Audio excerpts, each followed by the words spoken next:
दोस्तों नमस्कार। आमतौर पर टेस्ट क्रिकेटर्स को यह मान लिया जाता है कि वो टी20 खेलना उनके बस की बात नहीं है, लेकिन ये बात पूरी तरह से खारिज हो गई है। वैसे तो आप विराट कोहली, रोहित शर्मा और तमाम क्रिकेटर्स को देख ही रहे हैं। टी20 क्रिकेट में आमतौर पर उन्होंने लंबी पारियां खेली हैं, लेकिन अब इस आईपीएल में कुछ ऐसे टेस्ट क्रिकेटर जिनके नाम पर एक टेस्ट का ठप्पा लगा हुआ है, यह मान लिया गया है कि ये टी20 इनके बस की बात नहीं है।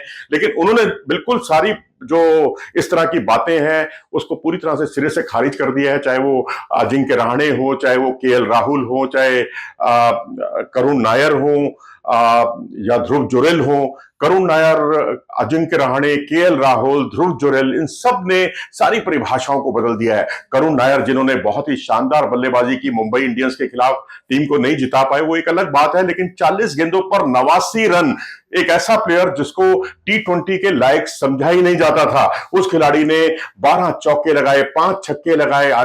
उनके सामने ट्रेंट बोल्ट आए तो ट्रेंट बोल्ट पर उन्होंने चौकों की जो है एक तरह से हैट्रिक कर दी, 3-3 चौके एक ओवर में। और ऐसे ही उनके सामने जब जसप्रीत बुमराह आए तो उन पर 2 छक्के और एक चौका लगाकर उन्होंने उनका स्वागत किया।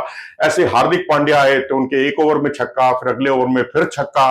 यानी कुल मिलाकर उन्होंने दिखाया कि सिर्फ वो टेस्ट क्रिकेट के ही खिलाड़ी नहीं है, यानी लंबे फॉर्मेट के ही खिलाड़ी नहीं है। टी20 में भी जब जब उन्हें मौका मिलेगा तो वहां भी वो टेस्ट क्रिकेट वाली बादशाहत दिखाएंगे। ये वही करुण नायर हैं जिन्होंने ट्रिपल सेंचुरी बनाई थी इंग्लैंड के खिलाफ चेन्नई टेस्ट में, और भारत की तरफ से ट्रिपल सेंचुरी बनाने वाले 2 ही क्रिकेटर हुए, वीरेंद्र सहवाग और करुण नायर।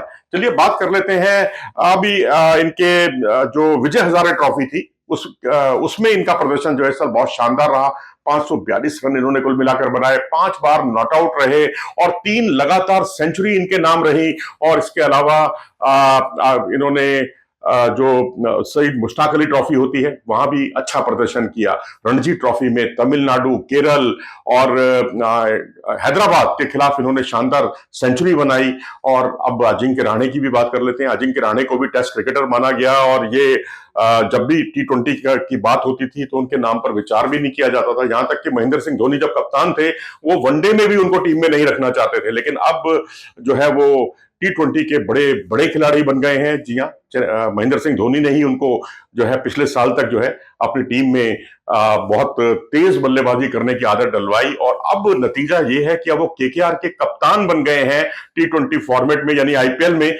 और यहां पर भी वो बहुत अच्छा प्रदर्शन कर रहे हैं। 31 रन की पारी उन्होंने खेली थी लखनऊ सुपर जायंट्स के खिलाफ, केवल 35 गेंदों पर। जी हां, 35 गेंदों पर उन्होंने बनाए थे 61 रन और उसमें 8 चौके लगाए, 2 छक्के लगाए उन्होंने।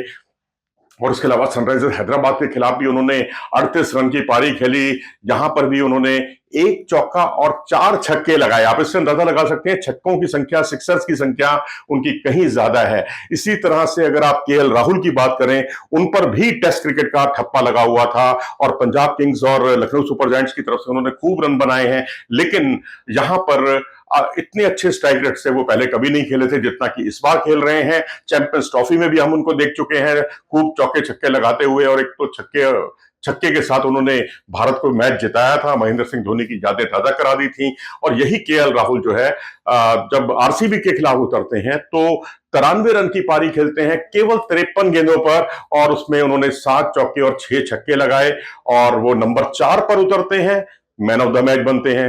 जब उनसे ओपन कराया जाता है तो भी वो मैन ऑफ द मैच बनते हैं। तो टी20 क्रिकेट में ये उनकी बादशाहत ही है। मैं कहूंगा कि उन्होंने एडेप्टेबिलिटी, बादशाहत तो ठीक है, लेकिन 2 बार क्योंकि मैन ऑफ द मैच बने हैं, नंबर 4 पर भी और एज अ ओपनर भी।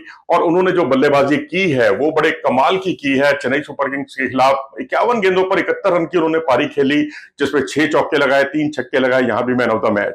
और वहीं सनराइजर्स हैदराबाद के खिलाफ एक कैमियो रोल था, 5 गेंदें उनको मिली, 5 गेंदों पर 15 रन उन्होंने बटोर लिया, और मोहम्मद शमी को भी रात को नींद तो नहीं आई होगी क्योंकि उन पर उन्होंने 1 छक्का लगाया, 2 चौके लगाए एक ही ओवर में। तो इस तरह से उन्होंने दिखाया कि टी20 क्रिकेट में भी उनमें जबरदस्त एडेप्टेबिलिटी है, कप्तानी की क्षमता है। ऐसे ही ध्रुव जुरेल को देखें, जब इंग्लैंड के खिलाफ उनको सीरीज में मौका मिला तो वो टेस्ट में उन्होंने कई हाफ सेंचुरीज लगाई, लेकिन यहां टी20 क्रिकेट में भी उन्होंने 70 रन की पारी खेली सनराइजर्स हैदराबाद के खिलाफ, केवल 35 गेंदों पर 5 चौके और 6 छक्के लगाए। आरसीबी की टीम आई, उसके खिलाफ भी उन्होंने 35 रन की पारी खेली, यहां भी उन्होंने 2 छक्के लगाए, सुजश शर्मा पर और एक यश दयाल पर। इसी तरह सिमरजीत पर उन्होंने जो है एक ही ओवर में 3 छक्के और एक चौका लगाकर अपनी उपयोगिता साबित कर दी। तो इस तरह से जिन क्रिकेटर्स को यह मान लिया गया था कि वो टेस्ट क्रिकेट के फनकार हैं और टी20 उनके बस की बात नहीं है, उन्होंने दिखाया कि एक टेस्ट क्रिकेटर जो होता है, संपूर्ण क्रिकेटर होता है, उसे जब टी20 में मौका मिलता है तो वहां भी वो अपनी मौजूदगी का एहसास कराता है। वही कुछ किया करुण नायर ने, केएल राहुल ने, अजिंक्य रहाणे ने और साथ ही ध्रुव जुरेल ने। अपनी राय दें इस बारे में कमेंट सेक्शन में जाकर। नमस्कार।